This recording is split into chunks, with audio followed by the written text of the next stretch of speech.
Good morning student, class 8, subject science, chapter 6, combustion and flame. Today discussed about the products of combustion.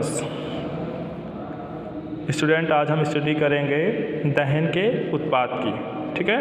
Most of the fuels used by us contains carbon and hydrogen as the main constituents. When these fuels are burn they produce lot of energy along with carbon dioxide and water vapors. For example, methane burn in air as follows.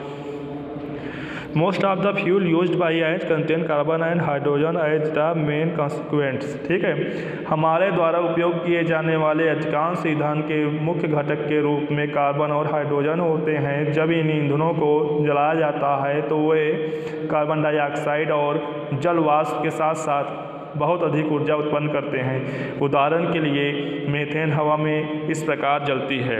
ये बच्चों आप methane देख रहे हैं CH4 किसका formula है? Methane का formula है। CH4 is known as the methane formulas. 2O2 oxygen formulas. ये जब presence of oxygen burn of methane, जब मीथेन को ऑक्सीजन की उपस्थिति में जलाया गया तो कार्बन डाइऑक्साइड गैस बनी और जल बना, वाटर, और हीट और लाइट, गर्मी और प्रकाश निकला। When the fuel has a lot of carbon and the oxygen in the air is not enough to burn it completely, it undergoes incomplete combustion to produce carbon monoxide.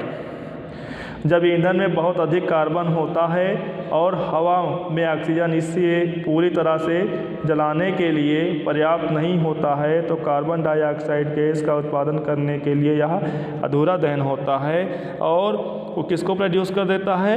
Carbon monoxide gas carbon monoxide gas बन जाता है। along with carbon hydrogen, these are small amount of other element like sulfur and nitrogen in fossil fuel.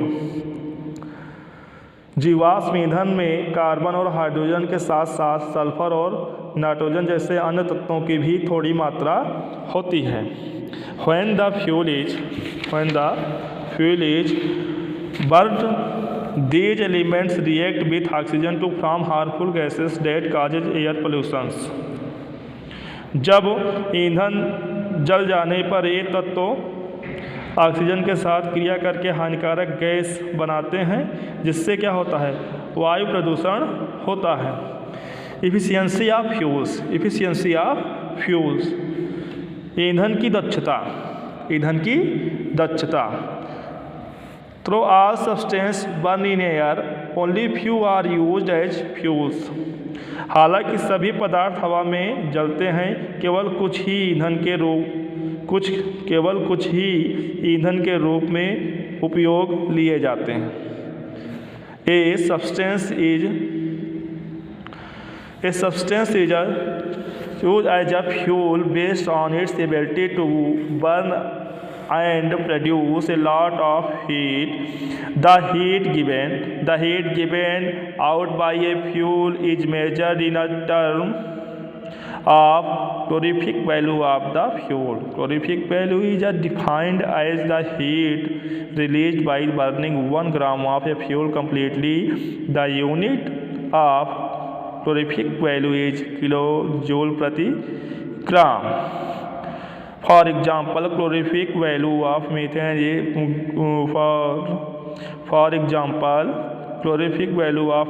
is 55 kilojoule per gram. This means when 1 gram of methane burn completely, it produces 55 kilojoule energy. Calorific value of some common fuels is given in the following table. Student एक बार फिर से समझेंगे।